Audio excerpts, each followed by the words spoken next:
Alrighty. A promise between the twins was a sacred pact that could not be broken unless the one who had promised was released from the promise by the one who had asked for the promise. A promise was sealed by giving Monkey's remaining arm a squeeze. Marty squeezed Monkey's arm. Grace nodded and took a deep breath. Remember those nightmares I used to get when I was little? How could I forget, Marty answered. They nearly drove you crazy.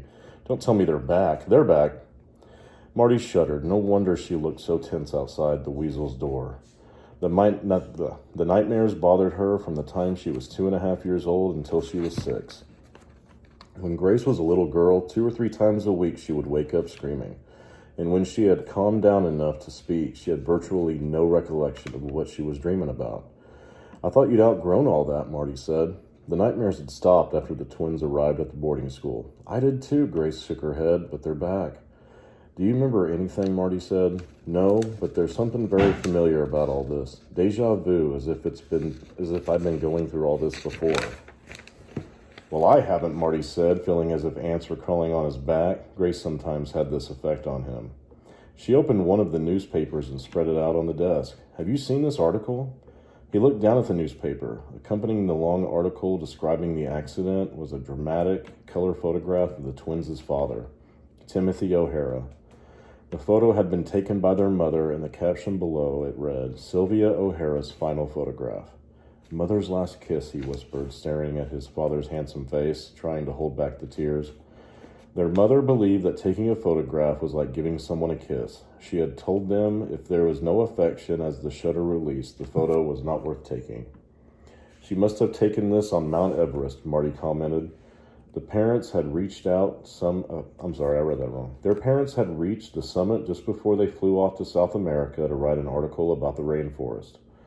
In the photo, their father was smiling at their mother with mild amusement. His oxygen mask and goggles were pulled down around his neck.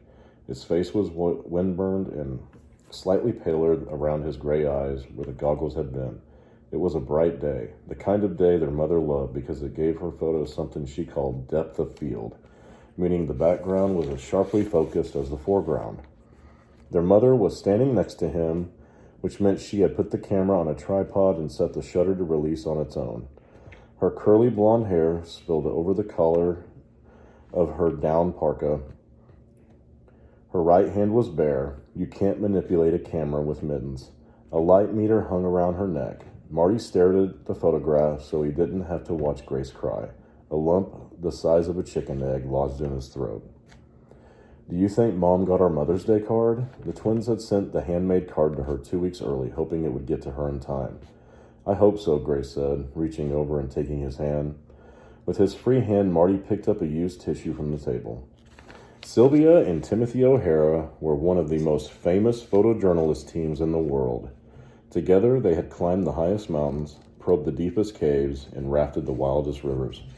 After Marty and Grace were born, Sylvia hung up her camera and moved into a house in Missoula, Montana, while Timothy continued to travel and write to support their new family.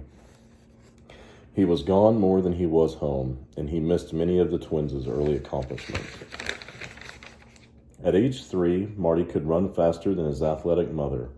At the same age, Grace had a vocabulary larger than most 6th graders.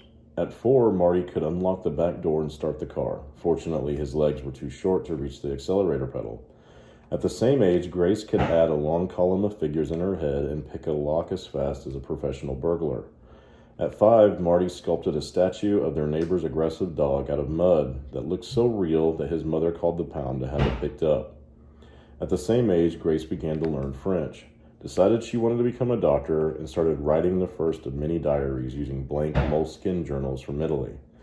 6 of the blank journals arrived for her by mail every year directly from the company that made them. Her father used the same kind of journal to keep notes for his articles. Grace suspected that he had them sent, but when asked, he would merely smile and say, "They're from a secret admirer." The turning point for the O'Hara family came when the twins were 6 years old. Marty decided he wanted to catch a bear. He and Grace dug a 5-foot deep pit in the backyard, covered the opening with brush, and caught their mother instead, who became as angry as a bear. The twins didn't understand why she was so upset.